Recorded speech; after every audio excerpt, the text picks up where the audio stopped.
And this most recent budget, which is, you know, really, I guess it was one Democratic congressman who called it a nervous breakdown on paper. This was a Democrat. He claims he's going to reduce the debt by $4 trillion over the next 10 years. $900 billion of that are savings he is claiming by not fighting the wars in Iraq and Afghanistan. So the assumption of the Department of Office and Management of Budget was there are these two wars going on in Afghanistan and Iraq, and if they went on for 10 years, it would cost $1 trillion.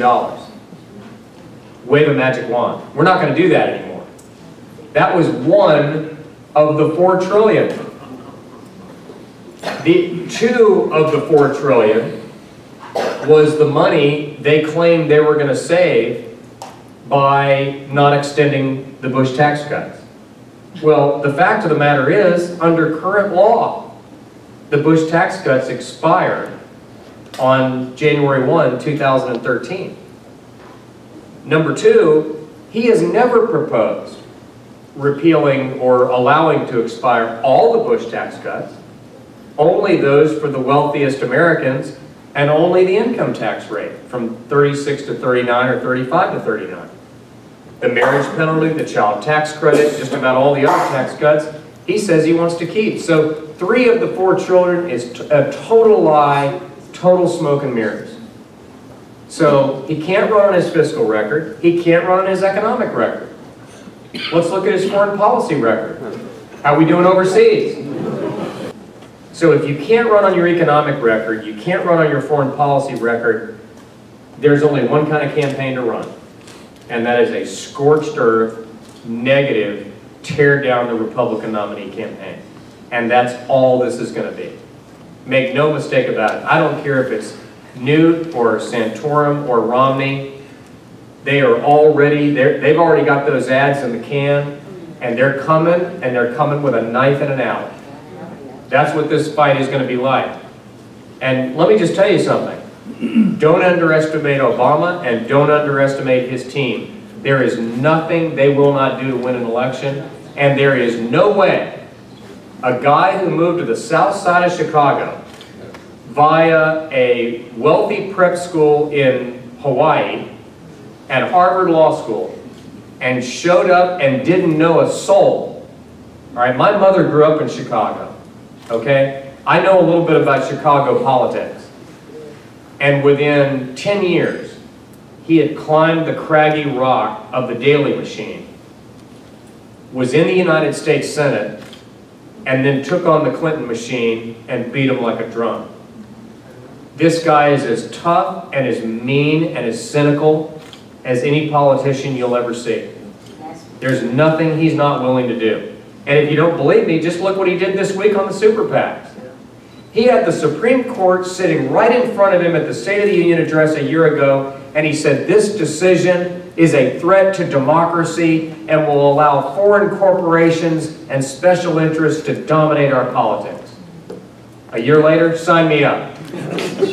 And where do I get involved in this? All right? So let me tell you how we're going to win. Don't be intimidated by it, but know your enemy. Okay?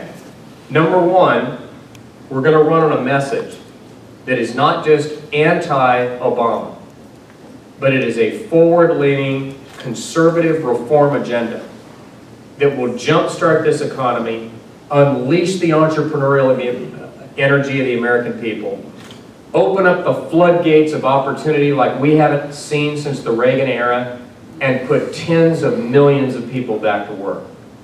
That's what we have to do. We have to just not say what we're against, we have to say what we're for.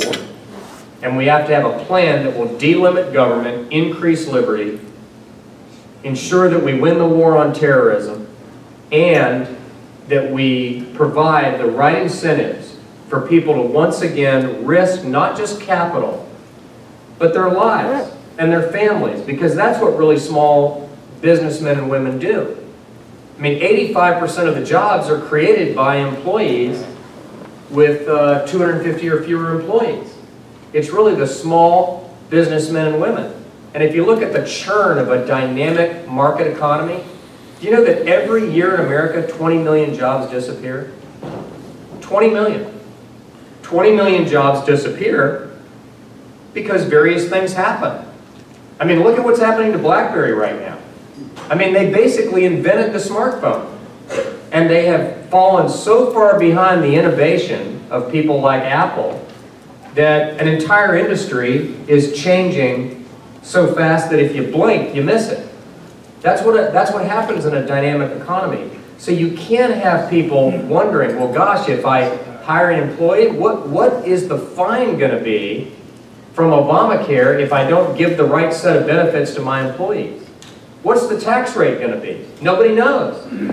Once we lay down rules of the road, and once we make it clear that America's best days are ahead and not behind of it, I promise you there is no stronger group of people and there is no stronger economy in the world than the U.S. economy. In the world. So, when we have a nominee, and you know, I like you, I'm looking forward to this fighting, you know, getting over, but you know, it's kind of like what Winston Churchill said, you know, the worst form of government, you know, ever conceived, other than all the rest, is democracy. And democracy can sometimes be a little ugly, but you'd rather have this competition. I believe the ultimate nominee, no matter who it is going to be a better candidate, a tougher candidate, and a more disciplined and effective candidate in the fall because of the competition that they're going through right now. Yeah. So we have to have a strong, positive, reform-oriented, conservative message that makes it clear how our agenda is going to help people's lives get better. The second thing we have to do is we have to have the strongest grassroots organization we have ever had, both inside the party and allied organizations like Faith and Freedom, Americans for Prosperity, and so many others. Now, we frankly got taken to the cleaners by the Obama campaign in 2008.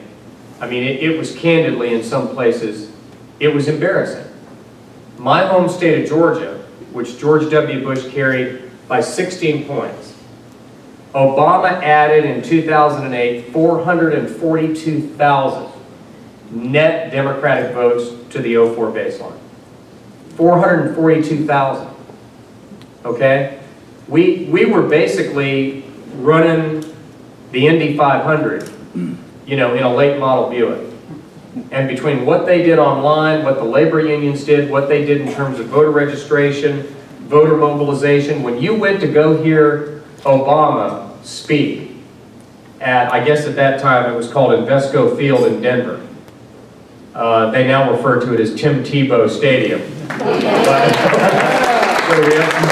we have some Gators here. Well, I'm a Bulldog, but I'm the son of Gators.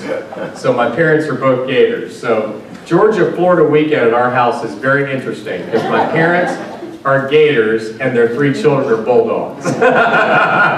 So, you know, somebody wins. But lately it's been the Gators.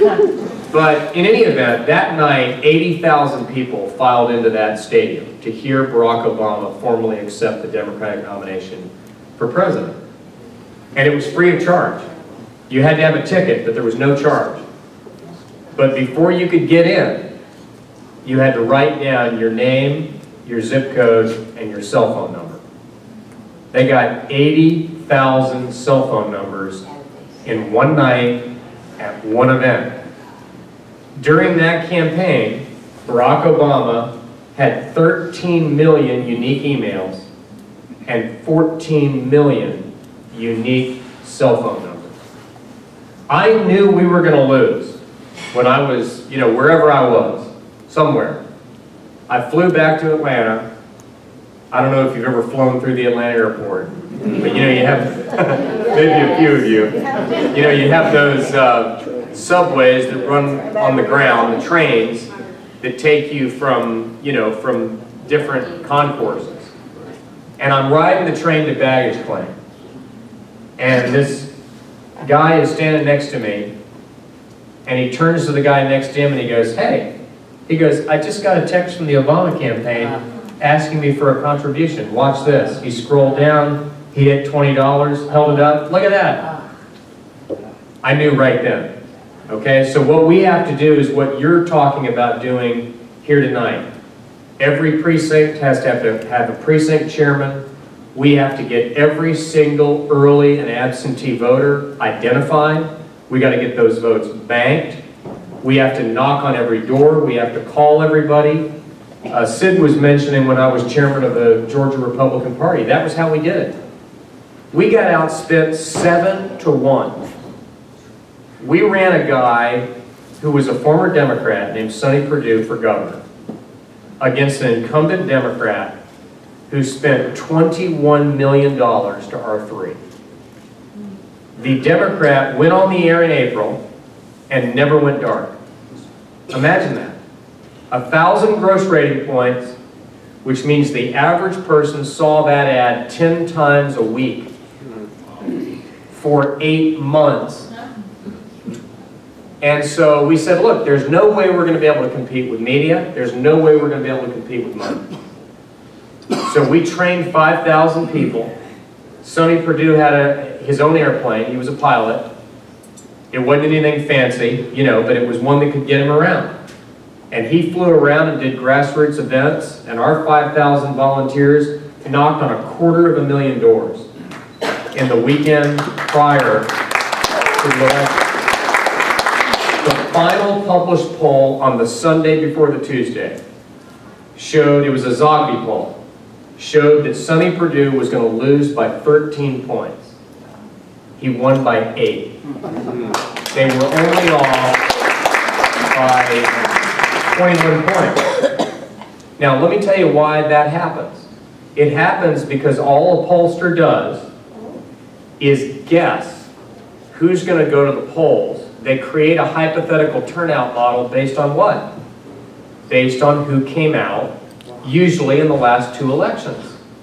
So when they do polling in Florida, they're going to be hypothesizing that the same electorate that turned out in 2008 will turn out again. Well, if you do your job and we do our job, the electorate on Election Day 2012 is going to be dramatically different than it was on Election Day 2008.